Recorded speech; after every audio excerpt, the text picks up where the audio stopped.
Alrighty, Rue, check-in time. How did this week go, girls? We were both the same this week, held each other accountable. And that's why I'm so annoyed, because Anna's down weight this week and I'm not. Okay, let's unpack it. Emma, how did your week go? Fine, I stuck to it. We literally did the exact same thing. Okay, Anna, would you agree? Mostly, well, apart from Friday. No, but we both had a takeaway on Friday. Okay, this is the bit I want to zoom in on. Emma, talk me through it. So I hadn't planned it, and then when I did have it, I kind of thought to myself, well, that's just the kind of whole week gone now, isn't it? After the takeaway, I did have a tub of Ben & Jerry's in the freezer, and I didn't really track it in. Okay, and how about you, Anna? I planned mine in, I tracked it in, and then I enjoyed it, and I just kind of moved on after that then. I didn't know that you were tracking all of this in. Did you not even want anything after it? Nah, not really. I knew it was already accounted for. I fit it into my calories, I enjoyed it, and then I just moved forward.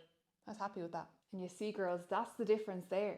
So the takeaway wasn't the problem. Nope. The takeaway will never stall progress. It's the fuck it mentality you have after it. I didn't even really enjoy the ice cream. It was more like damage control, but kind of backwards. Exactly. One meal isn't going to undo a week of consistency, but mentally writing the evening off usually means we'll eat more calories than we think. I used to do that as well, but once I stopped treating one meal that was slightly out of my control as a failure, things got a lot easier, and I still was making progress. I could have had the same takeaway, tracked it, and then just carried on like normal. Yep, same food, just different decision after. That actually does make a lot of sense. I sometimes feel like when I can't track everything in 100% accurately, that there's no point, and I kind of go into this like all or nothing mindset. Yep, and progress lives in the middle of that. You don't need to be all or nothing with this.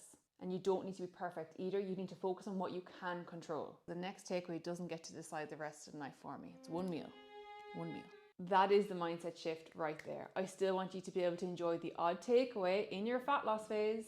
And looking at it like this, it is not all or nothing. It's one meal out of 28 or 30 in the week. It's not going to make that much of a difference unless you press that fuck it button and go wild for the rest of the weekend and the rest of that evening.